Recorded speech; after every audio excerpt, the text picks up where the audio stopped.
I floundered around for a while trying other people's styles. I tried to shoot Sue Bryce style for a while. I tried to shoot a few other people because it's gorgeous, but the work wasn't ringing true when I shot it. It's like I was trying to be somebody else, so it didn't work. And I sat down with another photographer. John David looked at me and was like, "Man, you just got to shoot stuff that you want to look at." And it was like this boom. It's like, oh, okay.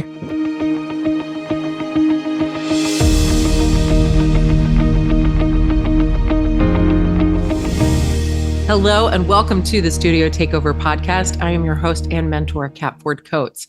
I am here today with Ben Marcum. Ben, thank you so much for meeting with me today. I'm really excited for this conversation. Thank you so much for having me. Me too. Thank you.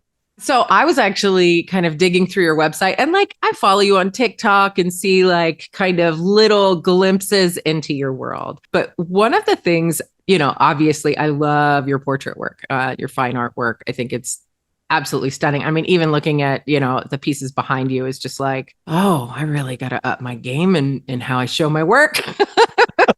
Thank you. And it's like this was really all like I'm here so much that this is home number 2, and so I wanted things to feel very homey, and this is a lot of what my house is as well. So it's like I really never leave home. It's interesting. You have 2 very distinct styles, which I think is so interesting. Like you have this very painterly, dramatic for your portrait and boudoir work, but it's very apparent that in your branding and headshot work, you have some Peter Hurley influences. A little bit, just a tad. Well, and I love Peter. Peter is, one of my favorite people when I see him at conferences and things. What is it that made you say, you know what? I want to make sure that my headshot work is really polished and shebanged, if you will. But at the same time, so almost antithetical to the rest of your work. So I actually started the business with the headshot side of things.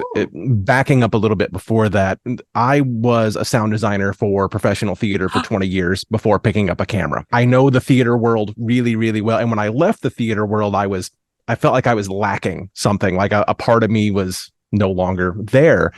And as I was trying to figure out what I wanted to do with photography and how to make a business out of it, it finally clicked. And I was like, I can keep my toe in my theater world if I'm doing, I've been looking at headshots for the past 20 years. Let's go. Right. I also looked at a lot of really bad headshots for 20 years. And so, and I tried a few when I was first getting going, and full disclosure, my first headshots jumped up and sucked. They were just terrible. And I literally Googled one day as I'm struggling through, what makes a good headshot? And Peter's jawline video came up, and I was like, and there was something about the cleanness of his headshots and how the person, their personalities came through. And I was like, if there's no personality, that's why all these have sucked that I've been looking at for 20 years. That's why I decided to go that direction. His work kind of spoke to what I felt like had been lacking. And there was nobody in Louisville at the time who was specializing in headshots. There were wedding photographers and baby photographers. Everybody's like, oh, I can do a headshot. It's easy. It's not easy to do it and do it right. And so I was like, there we go. There's my niche. Let's go. So that was the headshot side of things. And that's where I built the foundation of the business. I'd found Sue as well, about a year or so after I really started digging into Peter's stuff, and I got hooked into her stuff and listening to her go, and her actually talking about making money doing this. And I was like, wait, we can actually make money? I love money. Yes. I have cats and stuff to feed. Let's go. And so transitioning into the portrait side was of interest to me. Now it was figuring out, what do I want to do? I floundered around for a while trying other people's styles. I tried to shoot Sue Bryce style for a while. I tried to shoot a few other people because it's gorgeous, but the work wasn't ringing true when I shot it. It's like I was trying to be somebody else, so it didn't work. And I sat down with another photographer, John David Pittman, at the first Headshot Mania. I got to teach at that with Peter's stuff. And John David looked at me and was like, man, you just got to shoot stuff that you want to look at. And it was like this boom. It's like, oh, okay. And then from there, it just spiraled into, it's like, I love being at museums and looking at big, beautiful, Oh yeah. stuff. And I grew up around the theater and around the opera and all that. So I was in places where there was a lot of big, beautiful, dramatic art that wasn't just, hand hearts in a field. And I was like, okay, let's see what happens. Worst case scenarios, I try this and nobody goes for it. So that's a very long-winded answer to how those two things. Sure. Making stuff that you love. Now, it's funny that you mentioned like theater background and opera. Like I'm a trained opera singer who's now, I refer to it a lot. My friend Allison, she coined it as a recovering opera singer. That, now that work has just transitioned into karaoke. The second time I went to school for university was for audio engineering. So there's a lot of like correlation, I think, with photographers as being creatives versus only being photo specific. Photo is just where we found our footing to create on a meaningful scale commercially. Yeah, I agree. The thing about Sue Bryce, she's moved out of the photo education space into the self-value space, which I think is just fantastic. But I run into a lot of students, my students, her students, and I imagine yours too. I love this style. I want to emulate it, but they run into the same thing. Like it doesn't light my heart up. When you're learning any kind of system, and the beauty of, the business model that Sue taught, that it's the whole package. It's not only this is how you make money with it, but this is how I've developed my posing style and my workflow and so on and so forth. And it's okay to try and emulate someone else's style until you realize that it's not yours. And then you take what you've learned there and apply it towards, just like you said, what do you want to look at? What do you want to create? And then again, looking in parallel to, okay, what are people buying? Right? Because if you're selling by the image, like, okay, what again and again is working that people adore? And I think that's where the niches really come into play. Yeah. I mean, I honestly never intended to be a boudoir photographer. That was not my goal at all. I assumed when I started the fine art portrait side, it was going to be more, people wanting to dress up in big things over the fireplace and what have you. And it's not the case. I mean, I get some people, obviously, who want to do that. My mom wanted to do that. So I photographed my mom last year, which was nerve-wracking as hell. Most people that hire me want the boudoir work, which is great. I'm happy to do, whatever, but it's not what I anticipated when I launched into it. So it comes back around to, what are people buying? And it's like, if that's what you want, let's go. Money doesn't lie. If that's what you want. And do I enjoy doing it? Do I enjoy creating it? Is it meaningful for me? And that's a big point that anybody listening should pay really close attention to, because it's not just chase the cash, right? But it's understand and measure, okay, out of all of these things I'm doing, I'm selling a lot of this, whether it's this pose or this product or this style, right? That genre. Do I enjoy it? Is this the person I love to serve? And if that's the case and it matches up with the revenue, like hit it and quit it. Yeah. I mean, if I wanted to just go make money, I'd have gotten a real job. It's like, I have to be enjoying what I'm doing and enjoying what I'm creating. And, by the time I left theater, I was a department head as well as a designer.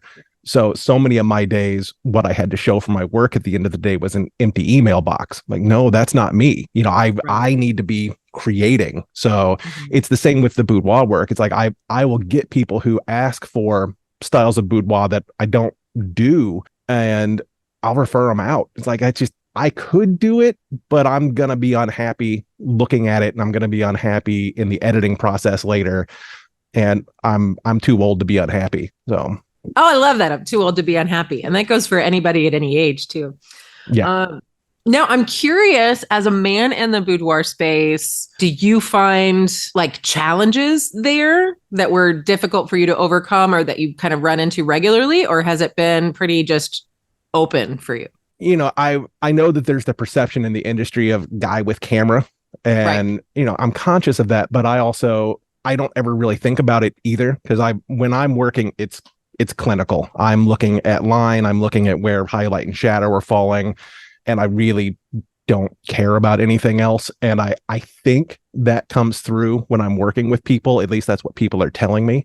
I'm sure that there are probably people out there who don't hire me because I'm a man, and that's completely cool. I get it. We're creating intimate stuff here. But so far, all of my boudoir clients really come back with how comfortable they are with the entire process. I also really try to, in my marketing, when I'm talking about things, hit on that my makeup artist is here with us the entire time. I would be uncomfortable in today's day and age doing that work without somebody else here for my safety and the person in front of the camera safety. So there's always extra eyeballs, and I make sure that we communicate that up front. No, and I like that. And I like that you brought it into marketing. One of the things that I teach on a lot is about how our number one job is to educate. And that's the audience as well as the clients, because the audience eventually becomes the client. And being able to educate about every piece of your process in a way that allows that potential consumer to feel informed, to be empowered, to make their own choice is really powerful. And I don't think enough photographers realize how powerful that is. Now, you have a pretty strong social presence. What would you say is your like the primary audiences that are like following you and paying attention? Is it like your local market? Is it other photographers? So via Facebook and Instagram, I really focused on trying to grow local audiences there early. And my ego actually really struggled with that, because on one side, I wanted that vanity metric and like, give me big follower counts, give me lots of likes. Sure. I'm an artist. I like it when people tell me I'm pretty, but I really was like, no, it's like, I need to focus at home and get things in. So in the region, it's mainly local folks, and then a good smattering of photographers as well, but not, I'd probably say photographers are a quarter of my following on Insta. TikTok, complete and total wild card. According to their analytics, my following is 55% women, between 30 and 45 years old. That's more of a national audience. I've actually been booking clients from TikTok from around the country. So I've had Chicago come to me. I had a woman from Seattle fly in for a day for a shoot. TikTok is really, really different, and it depends on what day and how the algorithm is. So because a lot of times your followers never see your stuff anyway. Sure. It's a bunch of non-followers. So I don't know. Here we are. Right.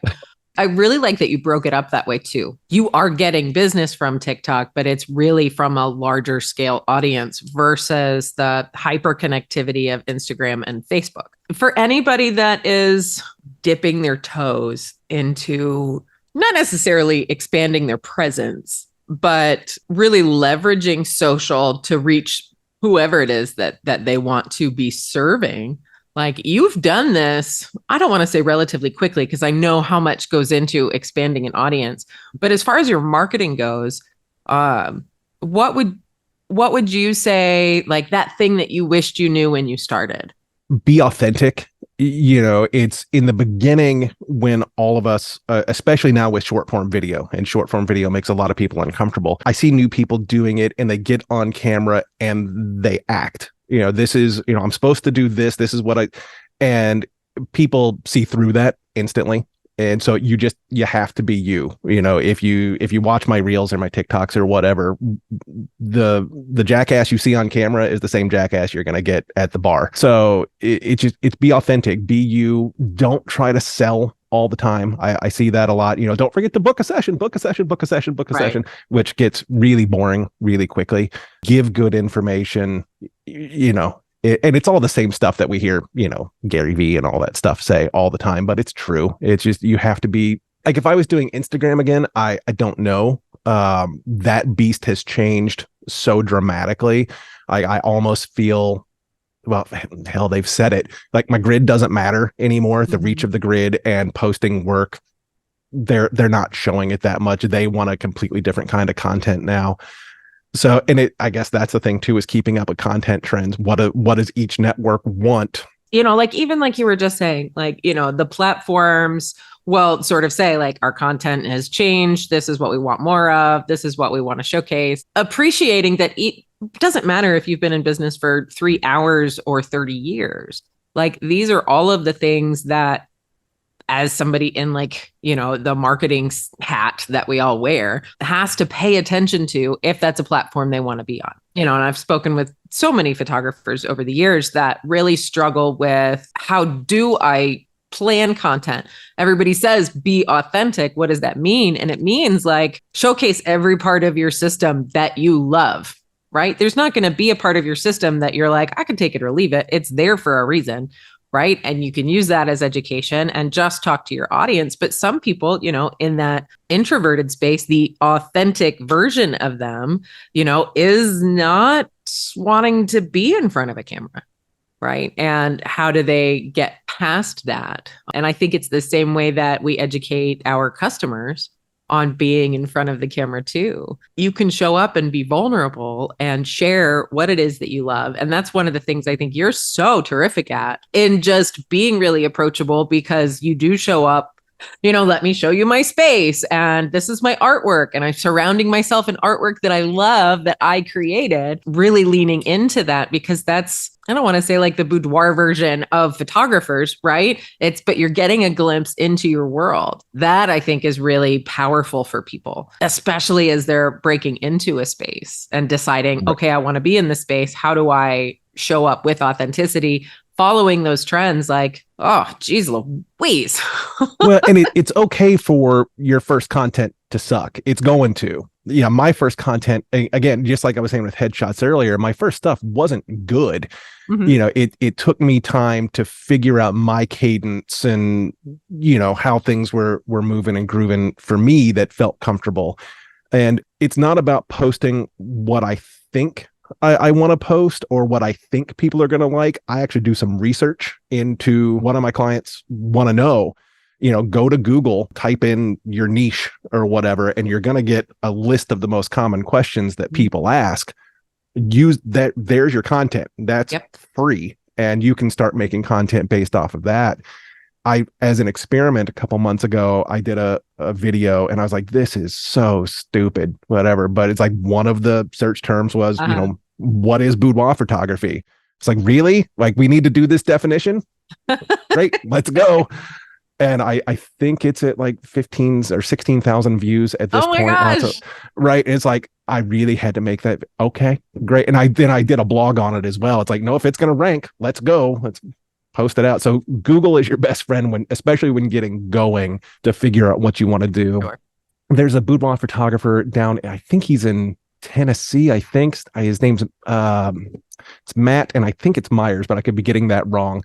He's got a boudoir studio on one floor and then a lingerie shop on the bottom floor of his space. But then he also has a home farm with all of his animals. So now like 50% of his content is him yelling at his chickens, and people are all over it because it's him, Right. So, you can bring those bits of authenticity. That's why you're seeing, anybody who watches my stuff, more of my dog Cedric in my stuff now. Like, Cedric's with me 90% of the time. He might as well be in video. Yeah. He doesn't even need a top hat, right? I haven't gotten him to hat yet, but I will. He'll do a bow tie. I do love a good bow tie. Yeah, I mean, said he's got separation anxiety. So if I don't have clients, he's here with me, and then I vacuum for 2 days afterwards because he's husky. So it just everywhere. Yes, absolutely. Well, and probably beautiful too. What would you say is your favorite genre to shoot? Right now, it's the boudoir work. I find that for me, a lot of times when people book me for just classic portraits. Mm-hmm.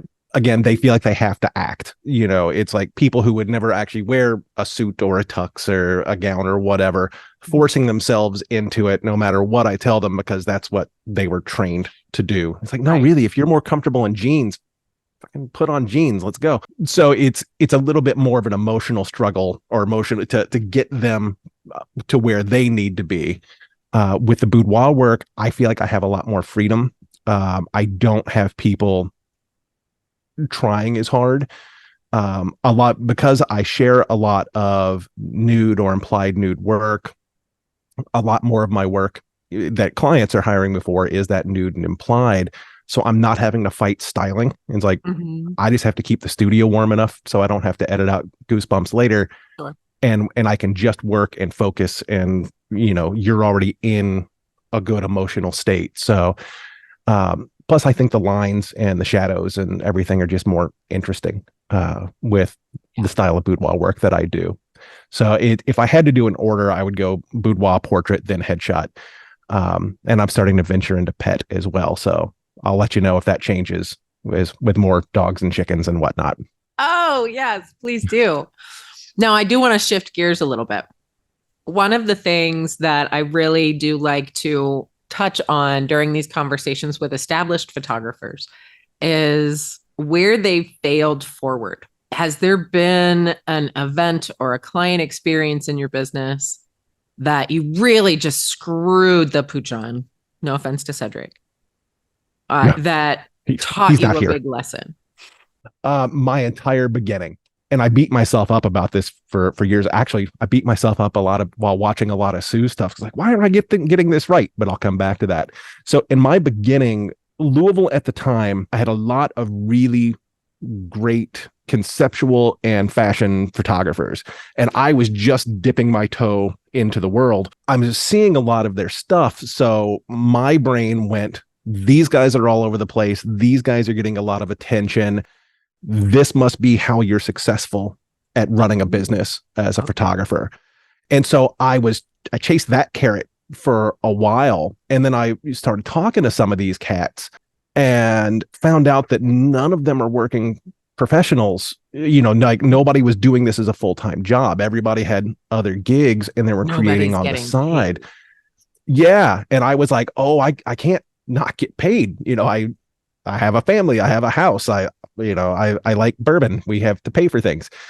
So like my entire first year and a half chasing that really, I think, if I had started just with headshots and gotten quicker, I'd be a year and a half further down the road than I am. So that was valuable. Like the clout doesn't matter lesson was valuable. So, client wise, places where there's been failures early on, not communicating or being afraid to communicate my pricing in such a way and letting people kind of beat me up over it until I just got to the point where I was like, no, if you don't want to hire me, just don't hire me. I don't care, and learning the difference between I'm not too expensive. You just can't afford me. And those are two very different mindsets. So, and being a people pleaser, right? Because when you're starting, it's about like, please just let me photograph you. Please pay me too. That would be amazing, right? Like I could have both of these things. They would let me photograph them and then they might pay me to do it.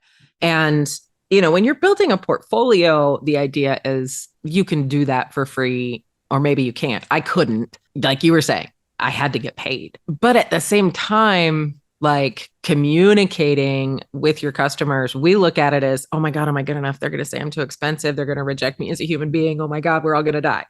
Right? When really the more we can educate, just like we were talking about earlier, even with your social content and your marketing strategies, being authentic by communicating all of the things about your process and your system and even how much you charge. Right? Or the scope of being expensive. Right. You're going to be expensive whether you're $200 or $20,000, right? The same percentage of people are going to be like, whoa.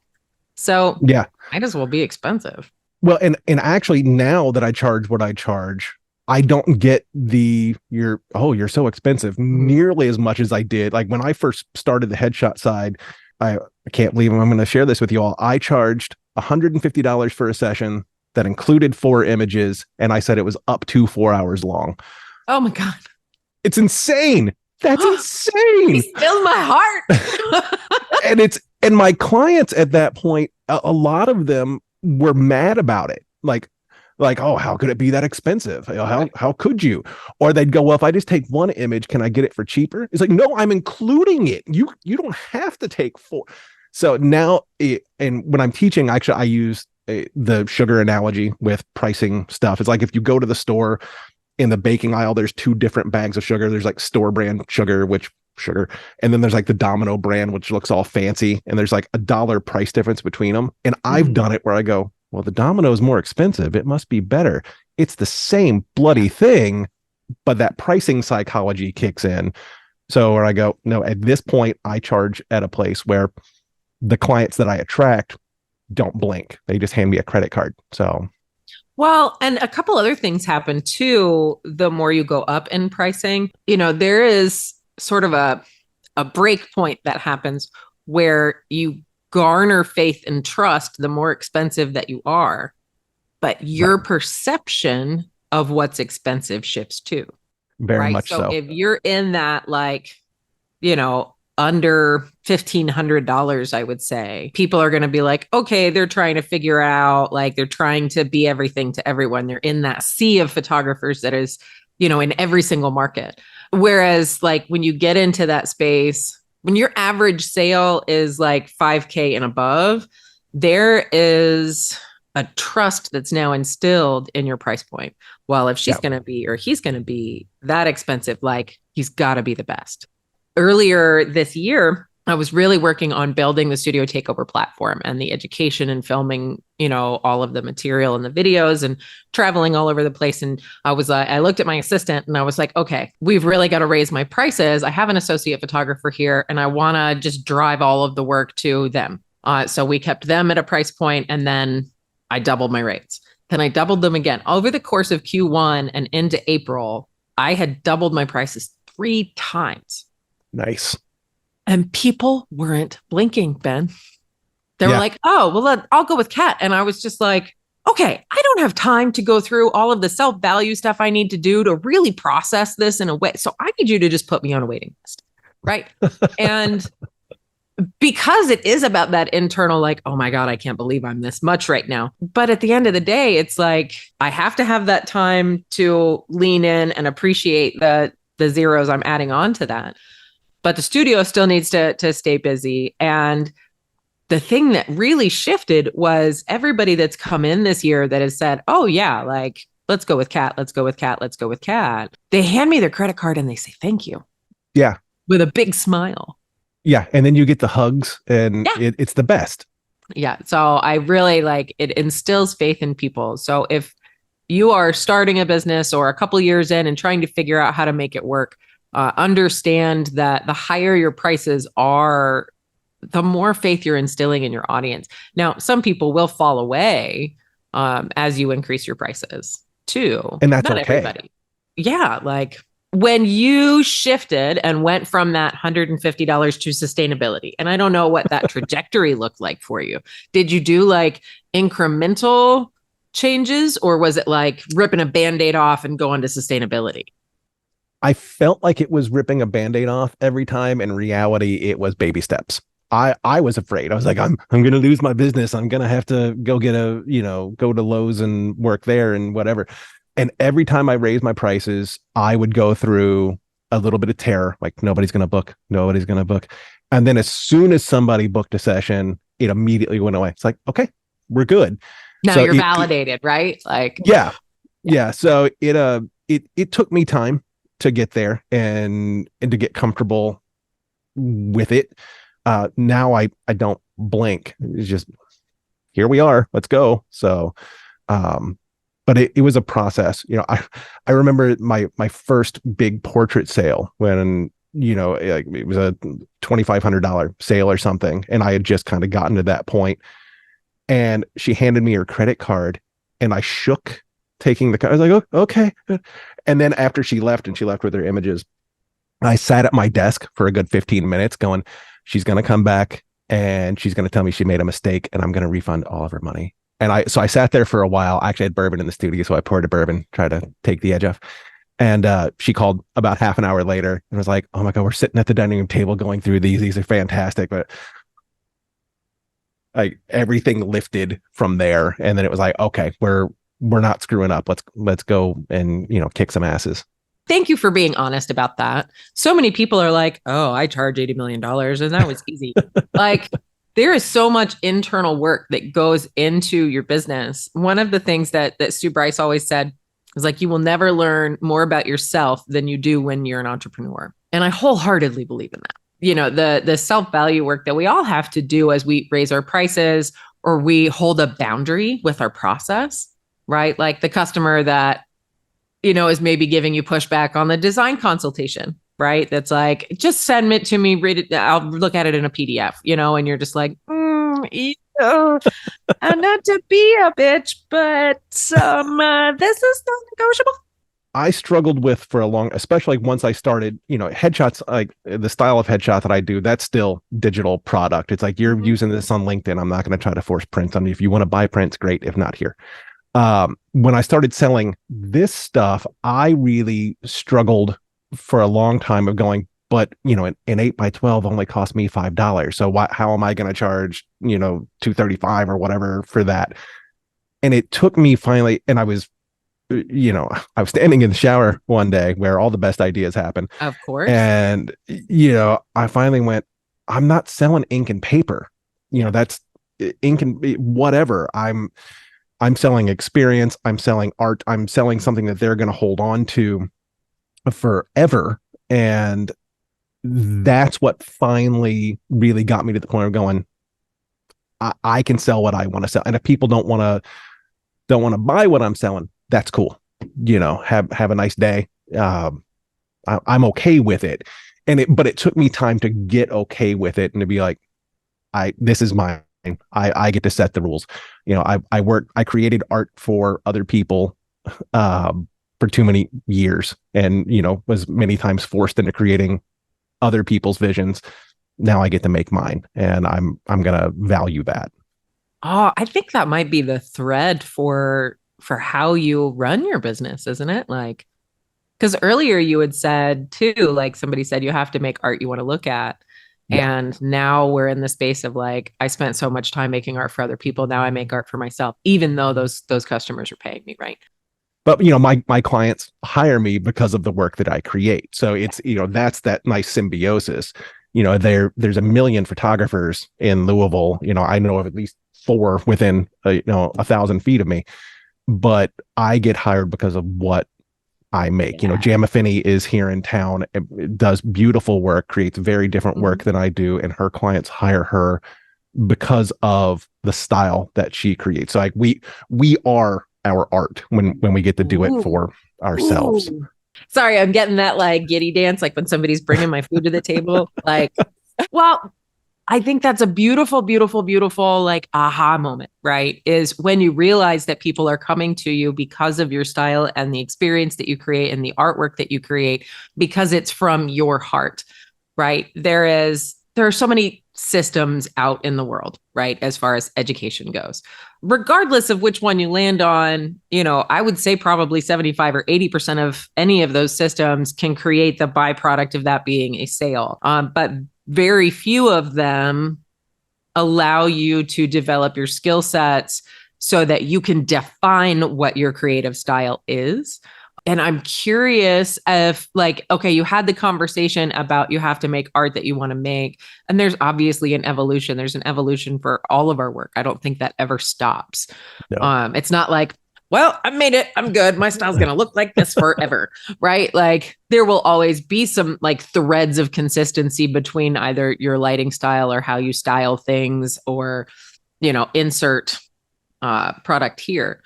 Did you find that once you accepted the piece about making art you want to make, that's really when that occurred for you, even if you didn't quite know what you were doing yet? I think the seed certainly started to germinate at that point. And it took me, you know, there was transition time in trying to go, okay, yeah, you're correct. That's what what all of us need to be doing. But now what does that mean? How does that translate to the work that I create with clients, the work that I create personally? Because, you know, there's still, as I say, there's ego involved. Even work that I create personally, I go, okay, but is anybody going to like it? You know, and I hate to admit that I'm that human being. I'm that human being. We're all human beings, Ben. Yeah, absolutely. So I guess the short answer is it's still a work in progress. That's still happening. And you're right. My work keeps shifting. Like once I started figuring it out, my work looks similar, but not the same as it does today. There's actually a piece on the wall back here from when I first really started to go with it that I love, but it looks very different than the things that I create now. The lighting's a little bit different. The editing style's very different. Yeah, this looked like this 3 years ago, and today it looks like this. Yeah, I even down to like the makeup looks different because I wasn't as good at communicating with makeup artists at the time. The makeup looks good, but it's a bit bolder than I would have gone with. Now I can look at my makeup artist and be like, I love you. Can we change that up a little bit? And she's happy to do it. Yeah, right. So can we dial this down just a hair? Yeah, and we've now worked together long enough too. She knows what I want, and we poke at each other like brother and sister, which is a lot of fun. Awesome. So what's next for you? What is the evolution of Ben Marcum's? A million things percolating in the back of my brain. I am attempting to grow the mentoring and education side of my business and getting in my own way at every turn. So, it's one of those things where I just need to pull the Band-Aid off and start doing some stuff. And I want to start growing video into the personal branding side of the business. I think there's a lot of growth to be had in that market over the next couple of years. One of the great things about working in theater is I was an artist that was surrounded by other artists all day, every day. So we had people to, celebrate victories, commiserate defeats, whatever.